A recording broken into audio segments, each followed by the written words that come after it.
A pleasant day, ladies and gentlemen. Before we start our discussion, I would like to introduce first myself. I am Private Maita Denaira S. Gumiran, 953827 Infantry, Philippine Army. Presently assigned at 105th Community Defense Center, 1st Regional Community Defense Group, Army Reserve Command. Before we start our discussion, let's have first the house rules. Make sure that the audio of your gadgets are muted and do not off your cameras. This is to monitor you if you are focusing on our online class. If you have questions, please put it in a comment box and we will answer you right away. Stay alert because there are activities that were inserted in this video. Your answer will be part of your attendance. For our safety precautions, in case of fire, go immediately to the fire exit. If you feel sudden earthquake, just do the drop, cover, and hold on. Ladies and gentlemen, our topic for today is all about gender and development awareness. The objectives of our topic is first, is understand the historical background of gender and development evolution. Second, learn and identify the different international and local mandates on gender development. And third, define gender and development. Fourth, distinguish the difference between the concepts of sex and gender. Fifth, define gender biases and its different manifestations. Sixth, realize what makes gender biases continue to exist and what maintains it. 7 is to define what is gendered issue and how it resulted from gender biases. And lastly, familiarize the GAD core principles and know the end of goal of GAD. For the scope of our presentation, we are going to tackle the gender and development evolution, the international GAD legal mandates.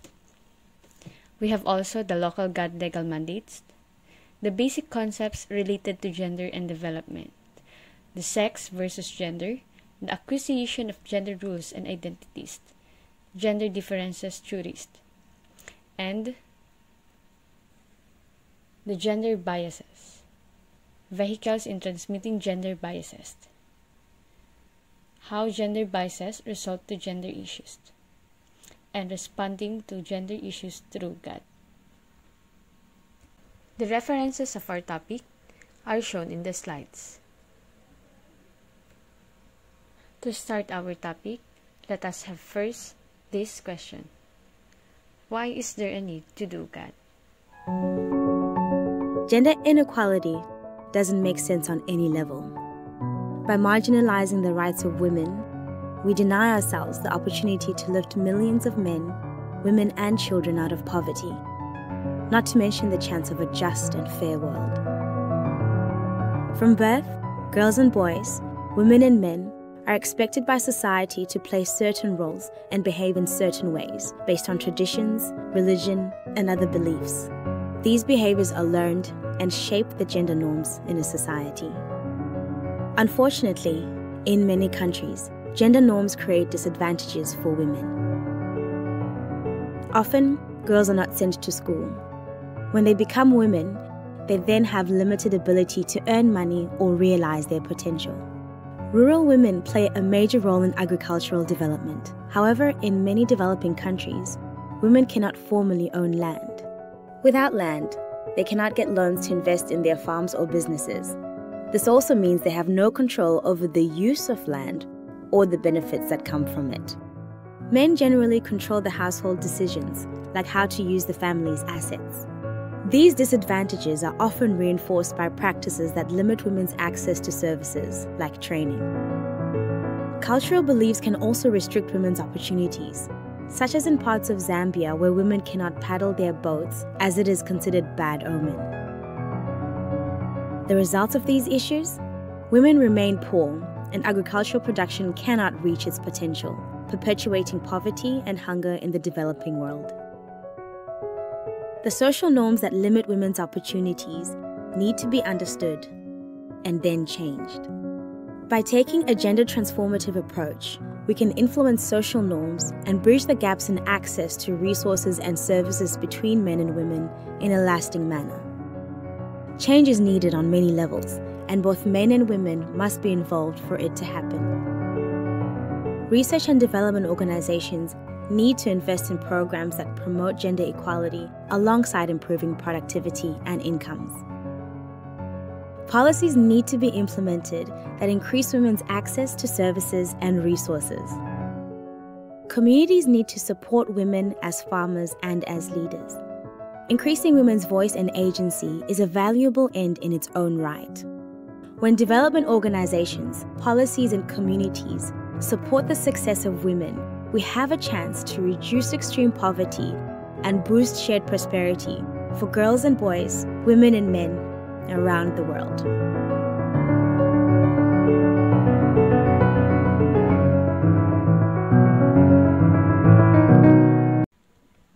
The God Evolution and Legal Mandates. The purpose of this subject is for you to learn how gender and development evolve through implementation of different development approaches designed to attain gender inequality and women empowerment. Historical background and legal framework of GATT. On October 24, 1945, the United Nations Charter mandates signatory members to promote and encourage fundamental freedoms for all without distinction as to race, sex, language, or religion, and was followed by the establishment of the Commission on the Status of Women on June 24, 1946. The Commission on the Status of Women was the first global intergovernmental body exclusively dedicated to the promotion of gender equality and the empowerment of women. In 1948, the first official worldwide recognition of women's equality and non-discrimination on the basis of sex was established when the Universal Declaration of Human Rights was adopted by the United Nations General Assembly on December 10, 1948. The Declaration is the first global recognition that there are basic, inalienable rights and fundamental freedoms that apply to every human being, including that of women with respect to their rights, to equality in marriage and family relations, and right to special care and assistance. As a result of the UDHR, the welfare approach was developed in 1950s. This highlighted the protection of women in performing their reproductive functions, focusing on healthcare and nutrition. However, as a woman's role evolved from purely reproductive to productive, another issue confronting women with respect to their productive roles emerged.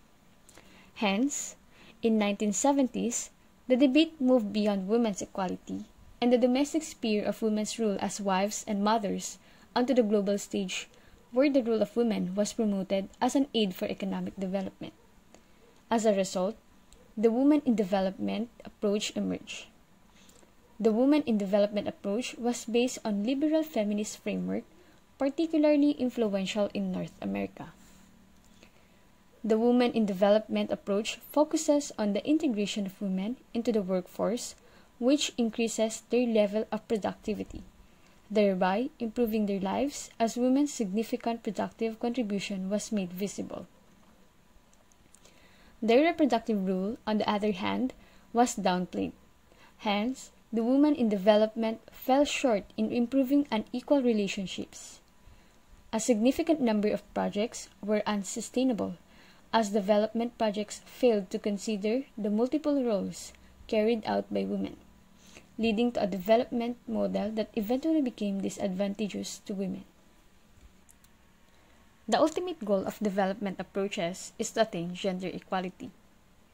However, in attaining gender equality, an analysis of traditional gender roles of men and women needs to be done. Traditionally, women were given reproductive roles, while men were given productive roles. With the introduction of the Women in Development approach, which highlighted women's role in economic development, women were given productive roles. Women started working and helped the men in providing the needs of the family.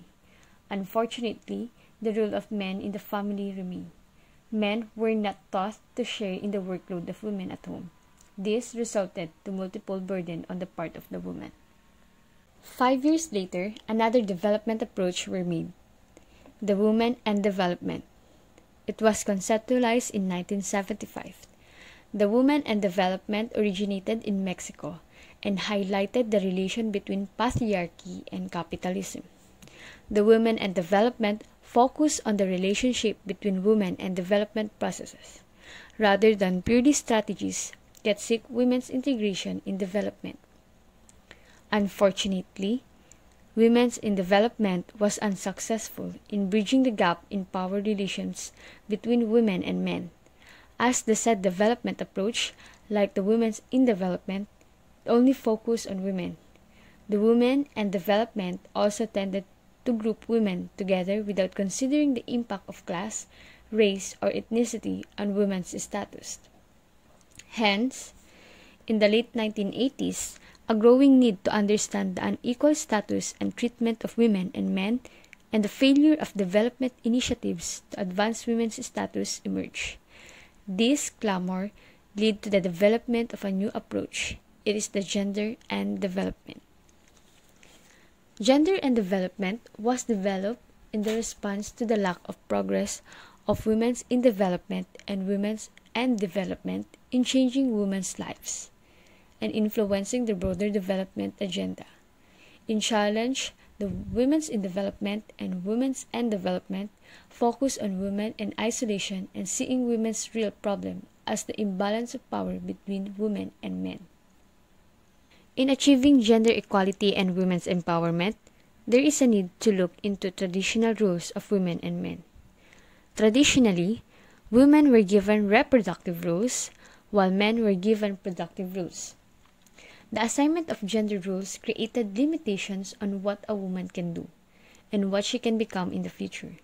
This later led to power imbalance and inequity, as a woman were merely confined in the four corners of her home, while the men were exposed to the economic and political world. As a result, men had more access to resources and opportunities than women. With the introduction of gender and development, wherein women were encouraged to become economically independent, they were given equal access to resources and opportunities. Men, on the other hand, were also taught to share in the reproductive roles of women, thereby achieving one of the rights guaranteed under the United Nations Convention on the Elimination of All Forms of Discrimination Against Women, the right to shared parenting responsibilities. The sharing of both reproductive and productive roles of women and men will be definitely result to power balance and equality. As I've given the illustration, it is clear that the God is not concerned specifically with women, but with the way the society assign roles, responsibilities, and expectations to women and men, as this assignment resulted to an imbalance of power. If gender is about relations between men and women, then the male side of the equation must also be figured in. If women's gender identities are to be changed, then men's must change also. Now let us proceed to the legal mandates. First, we have the CEDAW, or the Convention on the Elimination of All Forms of Discrimination Against Women. CEDAW is an international instrument adopted in 1979 by the UN General Assembly, and is described as the International Bill of Rights for Women, as it defines what constitutes discrimination against women and sets up an agenda for national action to end such discrimination.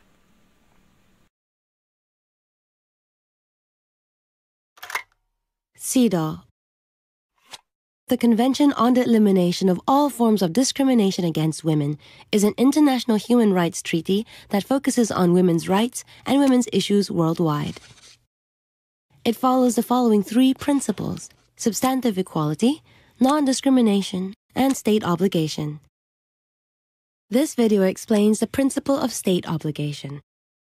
The CEDAW Convention is one of the most widely ratified United Nations treaties worldwide. 188 countries have ratified the CEDAW Convention. For example, country Z has signed the CEDAW Convention. This means that the government in country Z is a state party to CEDAW and has agreed to take measures to improve women's status in the country. In a democratic country, there are three branches of power: legislative, executive, and the judiciary. The legislature makes, amends, and repeals laws. It also controls national finances or budgets. The executive branch enforces the laws and runs the government of the day. It is also responsible for the implementation of laws and delivering of services such as education and welfare. The judiciary is responsible for administration of justice and interpreting the Constitution and various laws. Therefore, in Country Z, these three branches must work hand in hand to achieve gender equality. When Country Z ratified the CEDAW Convention, it became a legally binding document. The state is obligated to subscribe to the articles of the convention and effectively implement it as soon as possible. Every 4 years, states have to report to the CEDAW Committee on the measures taken to respect, protect, promote, and fulfill the rights of women in their countries based on the convention. The state has to respect the rights of women. It cannot do anything that violates women's rights, such as enact discriminatory laws or engage in discriminatory practices. The state must also repeal all discriminatory laws. The state has to protect the rights of women. It must ensure that there are mechanisms for complaints and redress, regulate private actors such as businesses, corporations, or even individuals to ensure that they do not violate women's rights, prohibit discrimination, and impose sanctions against discriminatory acts. The state has to promote the rights of women. It must raise awareness of women's rights in the country. The state has to fulfill the rights of women. It must take positive steps and provide enabling conditions, develop capacity of its institutions, and build women's ability to ensure equality. It must also remove hurdles that women face to ensure both de jure and de facto equality. This means that the state also has an obligation to implement temporary special measures. These are measures taken to give temporary advantages to women in order to accelerate women's equality and address historical discrimination. For example, despite schools being built and equipped with teachers in the rural areas in Country Z, it was found that girls were not coming to school. This example is based on a real-life scenario. Upon investigation, it was found that since the majority of teachers were men, and due to cultural practices, the families were not willing to allow their daughters to be around men. Secondly, the family relied on the labor of female children to take care of household responsibilities. In rural areas, families feel that girls' education is not as important as household chores, and she will later be married into another family. They feel it's a waste of resources to educate girls. The state is responsible to ensure that the education of girls is just as important. As a temporary special measure until the environment is corrected, the government should put in place a policy to recruit more female teachers in rural schools and to give the family a stipend to compensate for the loss of labor of the female children. They should also pass laws to make it compulsory for girls to attend schools. Other examples of temporary special measures include reserving some seats in decision-making positions for women. If women make up half of the population, women's voices must be represented in decision-making positions so that their interests are not left out. In summary, the state party to the CEDAW Convention must act with due diligence, which means that the state is accountable for all discrimination against women, whether she is in the private or public sphere.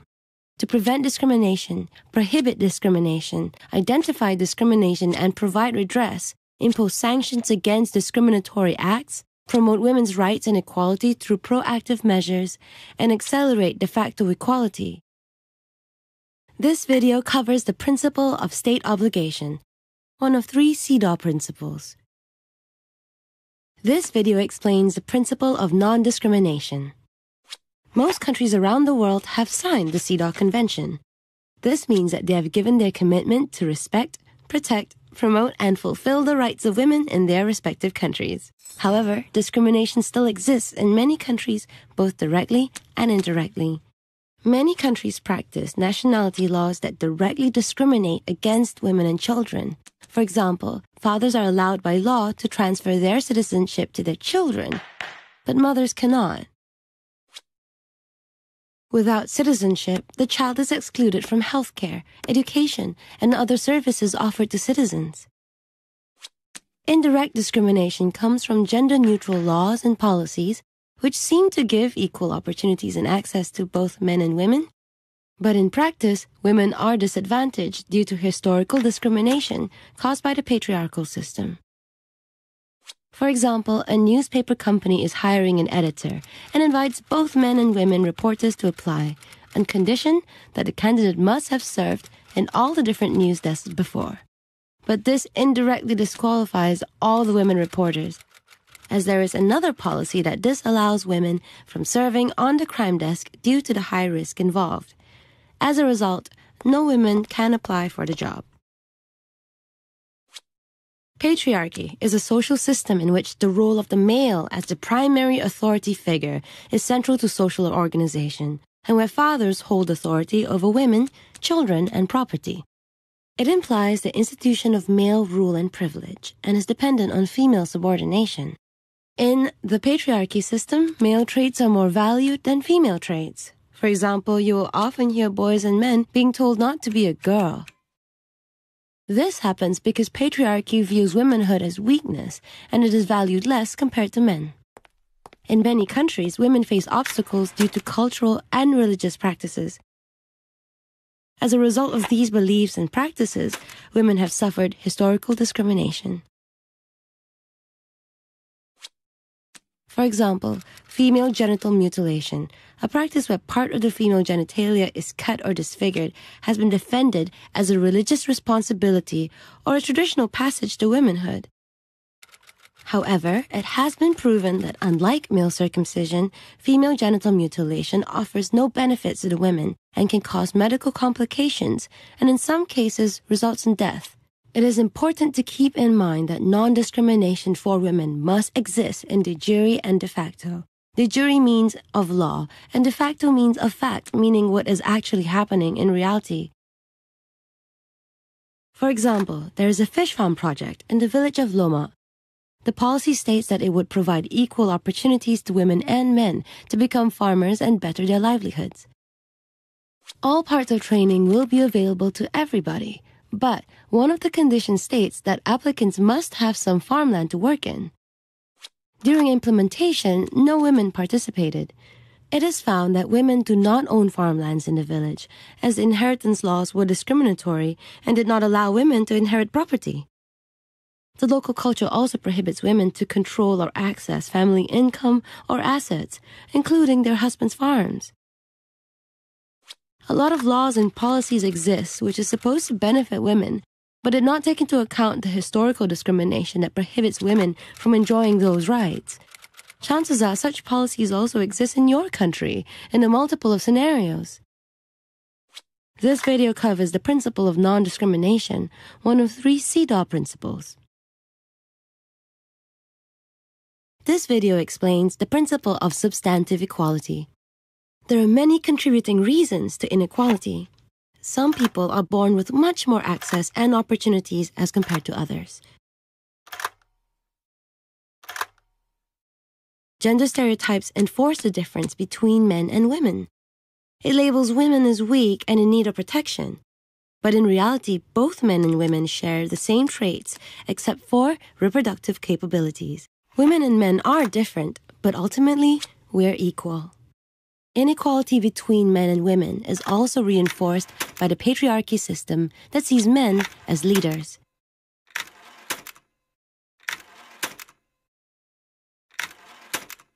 Some people argue that men should have greater rights to economic resources because they have the responsibility of providing for their family. However, this belief does not match reality. Today, women are unmarried, divorced, widowed, or otherwise separated or abandoned by circumstances and are the sole providers. In Southeast Asia, many households are headed by women. It is estimated that 70% of the world's poor are women. Equality for women can be viewed in 3 approaches: formal, protectionist, and corrective. In the formal approach, society ignores that men and women are actually different. It follows the male standards, disregarding women's special needs. For example, a factory allows men and women to take night shifts, But if the factory is not well lit, it can lead to assaults. This may discourage women from doing night shifts. In the protectionist approach, women lose opportunities because they are perceived as vulnerable and prohibited from participating in certain activities. In the same example, the factory has a policy of not employing women on night shifts to protect them from being assaulted. This does not address the problem and denies women extra income. In the corrective approach, priority is given to correct the environment in order to benefit both men and women equally. The factory could install more lights and provide transport for women in order to create a safe and enabling environment for them to work night shifts. Corrective approach leads to substantive equality. It recognizes differences but affirms equality between men and women. It places an obligation to correct the environment that disadvantages them. It evens out the playing field, and it requires laws and policies to take gender perspective into account. Substantive equality ensures that women have equality in opportunities, equality in accessing those opportunities, and equality in getting results or benefits. This video covers substantive equality, one of 3 CEDAW principles. Addition to the UN CEDAW is all the members committed to submit national reports, at least every 4 years, on measures they have taken to comply with their treaty obligations. As a signatory to the convention, the Philippines have been reporting regularly to the United Nations Committee on the Elimination of All Forms of Discrimination Against Women. Next platform is the Beijing Platform for Action. The platform was signed by the different state parties in 1995 in Beijing, China. It contains the 12 critical areas of concern that state parties must focus on the implementation of their development initiatives to uphold the rights of women and girl children. The following are the 12 critical areas of concern of Beijing Platform for Action. 1 is the poverty. 2. Education, training, and human resource development. 3. Health. 4. Violence against women. 5. Armed conflict. 6. Economy. 7. Power and decision making. 8. Human rights. 9. Media. 10. Environment. 11. Girl child. And 12. Institutional mechanism. We have also the Millennium Development Goals. The Millennium Development Goals are the world's time-bound and quantified targets for 2015 in addressing extreme poverty in its many dimensions. The Millennium Development Goals have 8 goals with measurable targets and clear deadlines for improving the lives of the world's poorest people. To meet these goals and eradicate poverty, leaders of 189 countries, including the Philippines, signed the historic Millennium Declarations at the United Nations Millennium Summit in 2000. The 8 goals are the following: eradicate extreme poverty and hunger, achieve universal primary education, promote gender equality and empower women, reduce child mortality, improve maternal health, combat HIV/AIDS, malaria, and other diseases, ensure environmental sustainability, and develop a global partnership for development. We have also the Sustainable Development Goals 2030. Adopted by the world leaders in September 2015 at the historic United Nations Summit, it contains 17 Sustainable Development Goals and was released by United Nations in January 1, 2016. The Sustainable Development Goals are: no poverty, zero hunger, good health and well-being, quality education, gender equality, clean water and sanitation, affordable and clean energy, decent work and economic growth, industry, innovation and infrastructure, reduce inequalities, sustainable cities and communities, responsible consumption and production, climate action, life below water, life on land, peace, justice, and a strong institution. And last, partnership for the goals. Gender and development is covered by the Sustainable Development Goal number 5, which seek to address key challenges such as poverty, inequality, and violence against women. Goal number 5 is known as the standalone goal because it is dedicated to achieving recognition to women's equality and empowerment as both the objective and as a part of the solution. Sustainable Development Goals 2030 has the following targets. End all forms of discrimination against all women and girls everywhere. Eliminate all forms of violence against all women and girls in the public and private spheres, including trafficking and sexual and other types of exploitation. Eliminate all harmful practices such as child early and forced marriage and female genitalian mutilation. Recognize and value unpaid care and domestic work through the provision of public services, infrastructure, and social protection policies, and the promotion of shared responsibility within the household and the family as nationally appropriate. Ensure women's full and effective participation and equal opportunities for leadership at all levels of decision-making in political, economic, and public life. Undertake reforms to give women equal rights to economic resources, as well as access to ownership and control over land and other forms of property, financial services, inheritance, and natural resources in accordance with national laws. Enhance the use of enabling technology, in particular information and communications technology, to promote the empowerment of women. Adopt and strengthen sound policies and enforceable legislation for the promotion of gender equality and the empowerment of all women and girls at all levels.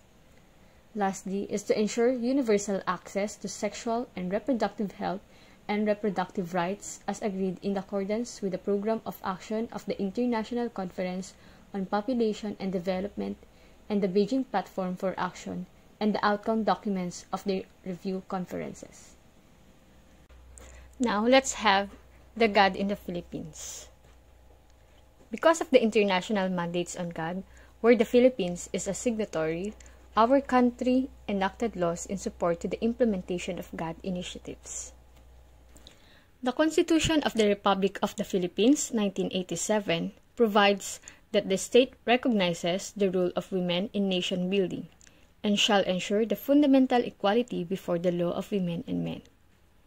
In Executive Order No. 348 of 1989, it approves and adopted the Philippine Development Plan for Women for 1989 to 1992. This law mandated the creation of gender and development focal points within an agency, a sector, or a locality. We have also the Executive Order 273 of 1995. It was signed by former President Fidel V. Ramos, adopted the 1995 to 2025 Philippine Plan for Gender Responsive Development. The Philippine Plan for Gender Responsive Development is a 30-year-old plan of the Philippine government. This is to ensure that the gender perspective will be mainstream in its systems, structures, policies, programs, and projects. We have also the Republic Act 7192 of 1992, otherwise known as the Women in Development and Nation Building Act, which promotes the integration of women as a full and equal partners of men in development and nation building. The laws were passed by Congress of the Philippines on December 11, 1991, and was approved by the President on February 12, 1992.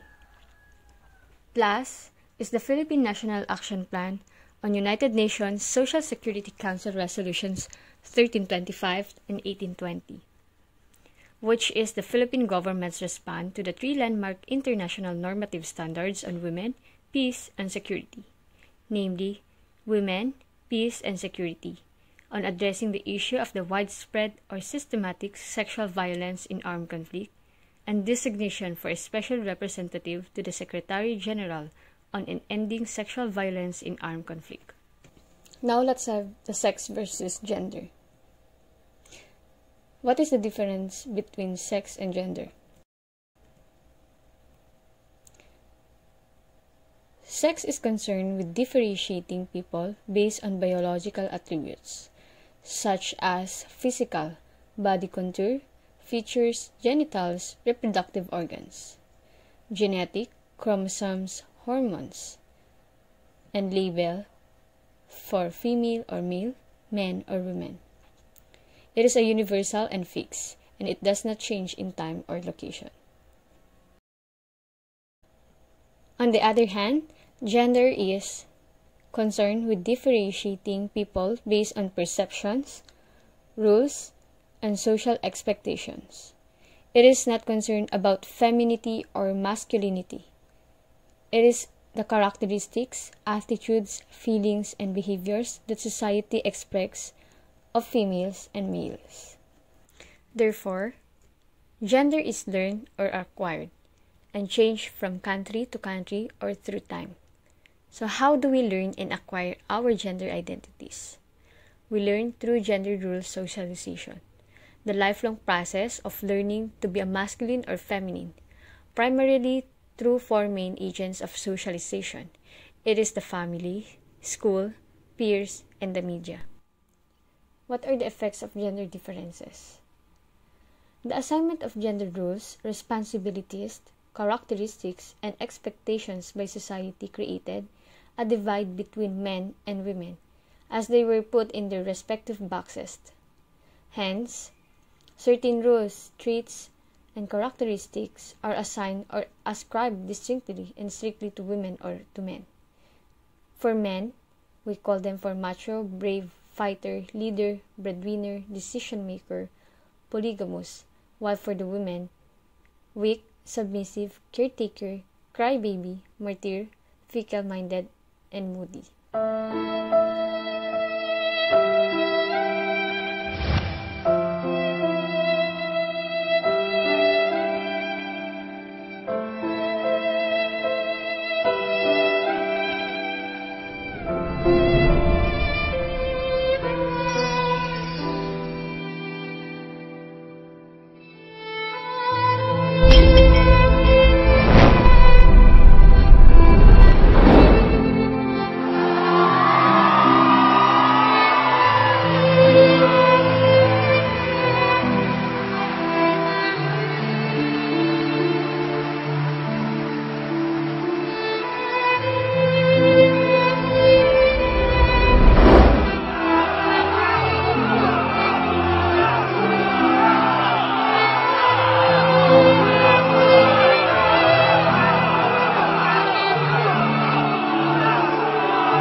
Now let's have the gender biases and its manifestations. Let's define first the gender bias. It is a cultural beliefs, perceptions, practices, values, rules, attitudes, structural arrangement that favor one sex over the other, not on the basis of individual merits, but on what society recognizes as having greater value. It emphasizes that gender bias refers to the different treatment and valuing of men and women. It is not found in cultural beliefs, but also in the perceptions, practices, values, and attitudes of the people in the society. Because of this differential treatment and values given on men and women, certain structural arrangements are made to favor to men, not because of merit, but because of the outdated and traditional view that men are superior than women. This unfair treatment results to discrimination of women. So what are the manifestations of gender bias? According to Gender and Development, there are 6 manifestations of gender biases.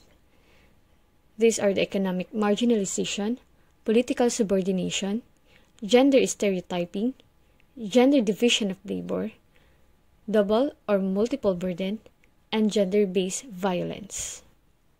Economic marginalization. This happens when women's work, especially the reproductive functions of childbearing, child rearing, and family care and housework are not considered as directly contributing to economic development, making their output unrecognized and undervalued. It also happens when women are considered as non-essential force in the economy, despite their crucial role in production.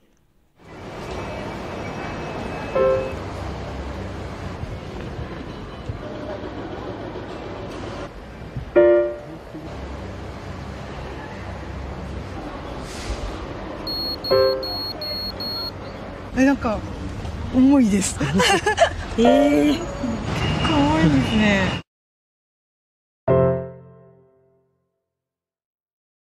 お、出ました。いや、2キロぐらいかなと思って、結構重いんですね。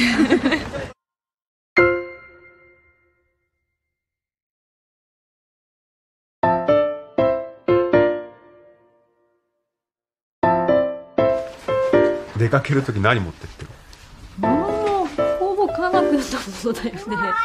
今だったらもうおむつ、着替え、飲み物。で反対に自分のものってじゃあ何持ってんの？いや、カバンの中には財布、携帯、ノートとかで普段、それしかないんだ。それしかないね、大体。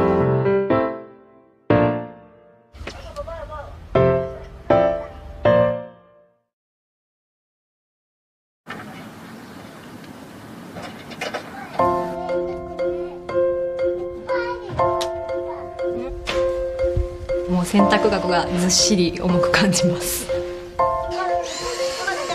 掃除機もとっても時間がかかるので、そういう時はもう、ね、抱っこしてしまったりとか、ここら辺ちょっと坂が多いのでいつも「よいしょよいしょ」って言いながら2人で声かけて上がってます。行くよー。よいしょよいしょ。はなくん30分くらいこうやっておんぶしながら料理してるのが結構きつくて痛いですね。やっぱただでさえ下向いて料理してるので、そこにずっしりかかってしゃがむのも一苦労で、とにかく体はいつもカチカチです。ねんねしてかなくん、もう疲れたよな、まだ。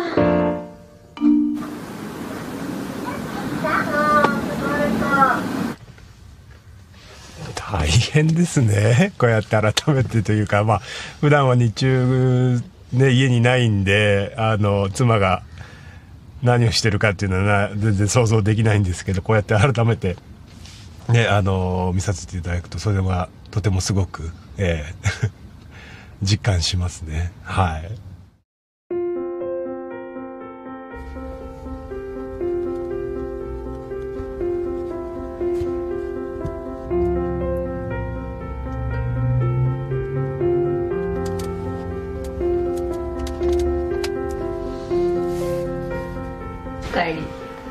今ね、朝子が日中にどんなことをしてるかっていうのを映像で見させてもらって、いや、いつも大変だなと思ってちょっと見させてもらったんだけど、ちょっとね、それで思いのことをね、ちょっと手紙で何それ書いてきたんで、ちょっと待って、初めて朝子が日中どれだけ大変かが分かりました。彼方と荷物、そしてベビーカーでの外出、買い物、うちでは抱っこしながらの料理、洗濯と当たり前のことかもしれないけれど、こうして映像を見るととても身に染みます。小さい体でいつもありがとう。ほとんどうちにいることが少ないので、いつも任せっぱなしですね。一緒にいるときはもっと無理せず甘えてね。いつもいつも本当にありがとう。たかし。ありがとう。これからもよろしくお願いします。なんか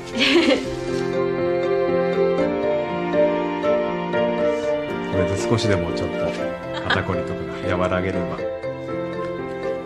あとペタペタってしよう。ペタペタ。大きい。Political subordination. This refers to the act of imposing that power and leadership in the home, community, workplace, and in the society must be occupied by men. This often results in women having no control over available resources and in having no personal autonomy. Subordination happens when the society is preventing or blocking the person from going up the ladder because of his or her sex, by use of force or violence, or simply by being under the authority of one sex.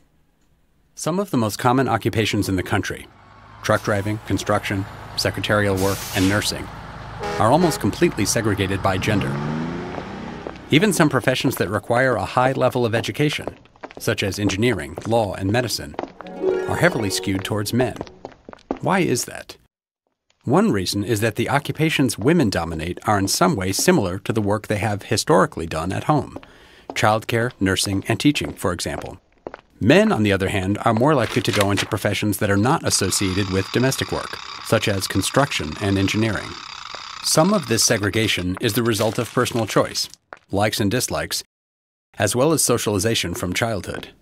Some is due to sexism by employers and competition between employees of different genders. However, it's still the case that male-dominated jobs pay more than female-dominated jobs, even when they require the same level of skills and training. Job segregation is not simply a matter of personal preferences. It's an important part of the story of gender inequality in society. Gender stereotyping. Gender stereotyping refers to the giving of automatic labels, characteristics, or rules to men and women that are dictated by culture and society. It is the society's perceptions and value system that instill an image of women as weak, dependent, subordinate, indecisive, emotional, and submissive. Men, on the other hand, are strong, independent, powerful, dominant, decisive, and logical. These are also unexamined images, ideas, or beliefs associated with particular group that have become fixed in a person's mind and are not open to change. For example, women's roles, functions, and abilities are seen to be primarily tied up to the home. All around me are familiar faces, worn out places, worn out faces, bright and early for their daily races, going nowhere,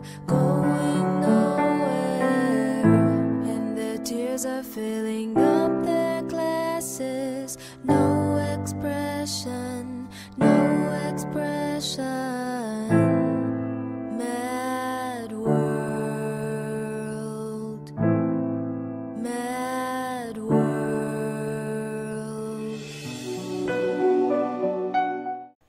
Gender division of labor.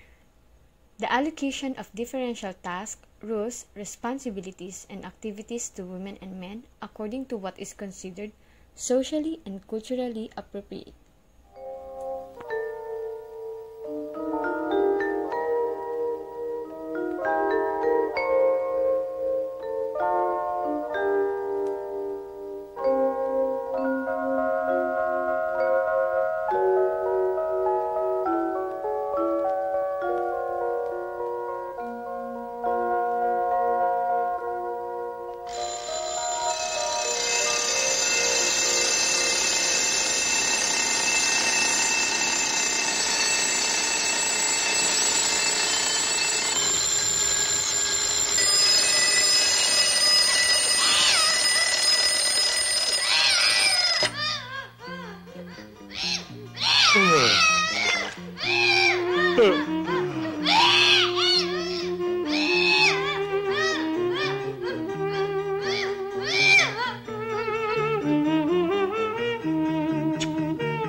Multiple burden, a situation referring to the heavy workload of women and the many overlapping tasks involved, which, if computed in terms of hours, would total more than 24 hours.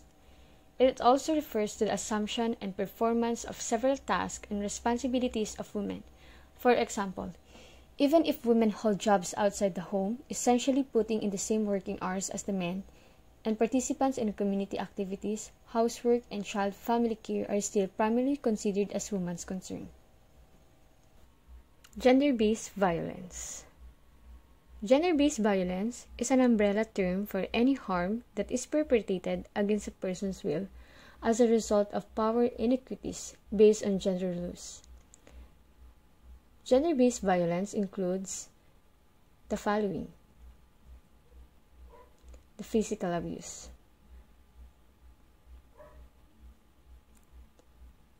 psychological abuse,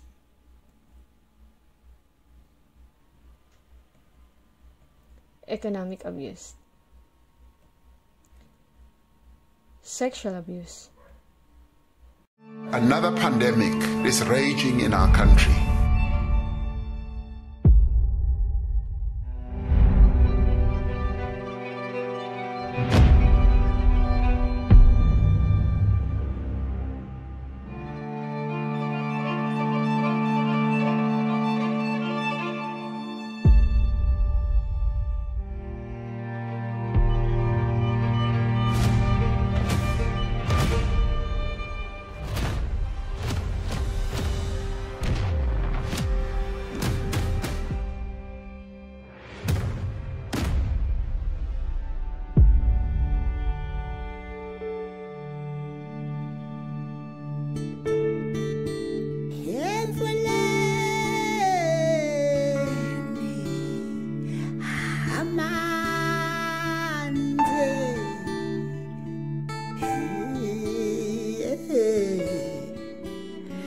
No time,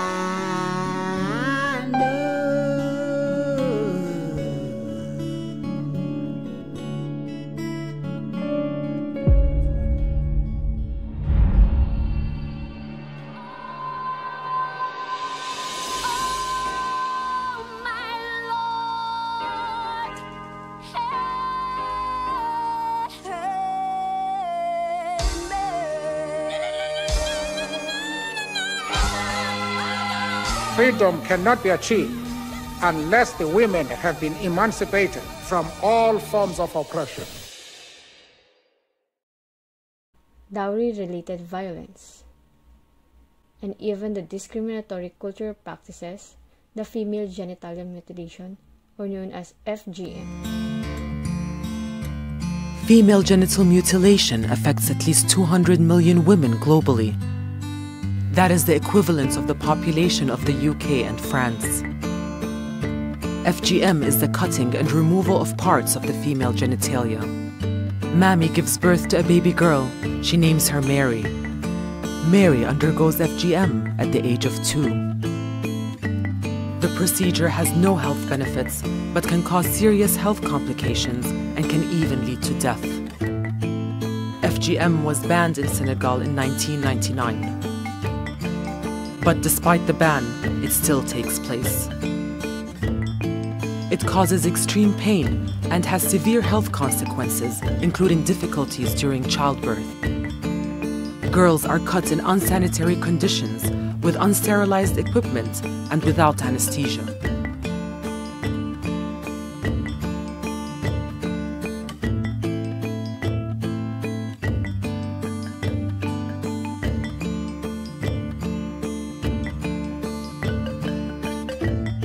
Mary is now a teenager. Girls and women who underwent FGM can experience severe menstrual pain and infections. Mary is married now.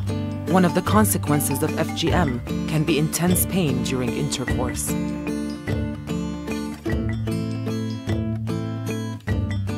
Mary almost died while giving birth. The complications associated with FGM can stay with a woman throughout her life. Mary survived and had a baby girl. She named her Fatoumata.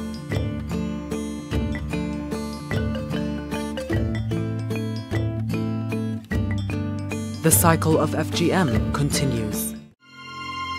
There is this culture of ours that we have been inheriting, that our forefathers has been doing.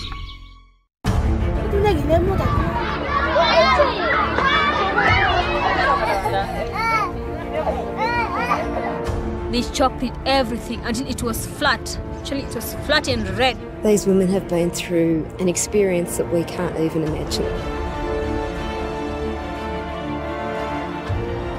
It was the pain and the bleeding after that.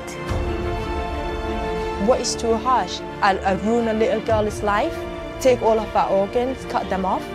So she's just like a shell, just walking.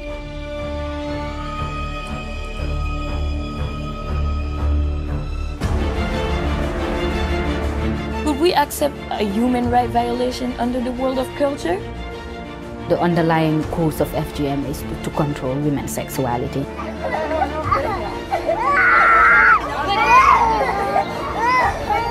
My mum had to pay her extra for using a new razor. It's just a heartless thing to do to a human being.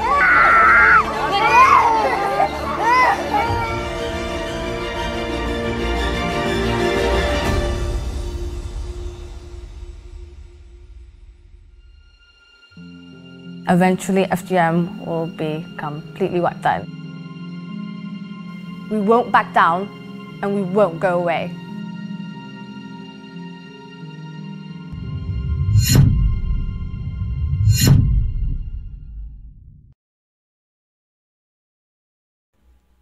How are these gender biases transmitted from one generation to another generation? Individuals' consciousness through the following vehicles are the reasons of the transmitting of gender biases. We have the family, school, church, and media, and even government. Family.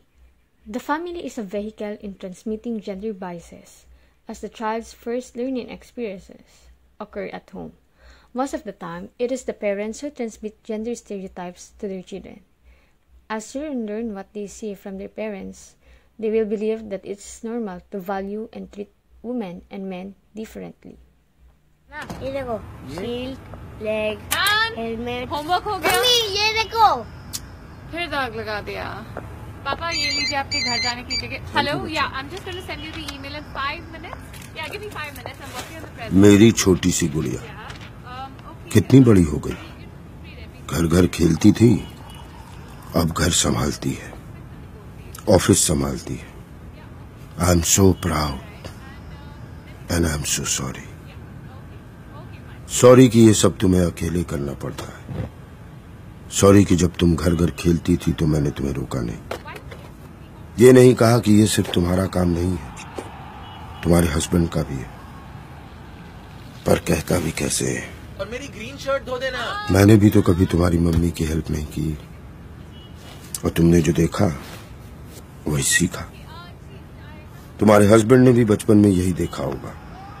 घर घर खेलते वक्त वो TV देखने की या newspaper पढ़ने की एक्टिंग करता होगा, और तुम जैसी कोई छोटी सी लड़की चाय बनाने की एक्टिंग करती होगी. उसके डैड की तरफ से सॉरी, तुम्हारे डैड की तरफ से सॉरी, और हर उस डैड की तरफ से सॉरी जिसने कई कई सालों से एक गलत एग्जाम्पल सेट किया.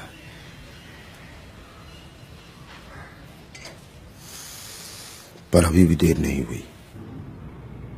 इस सॉरी के साथ मैं अपनी तरफ से एक छोटी सी कोशिश करूंगा कि घर के काम में मम्मी की हेल्प करूं. किचन का किंग ना बन पाऊं तो कम से कम लॉन्ड्री में तो हाथ बटाऊं. इतने साल एक गलत एग्जाम्पल सेट किया है, अब कुछ सही कर जाऊं. तुम्हारा पापा.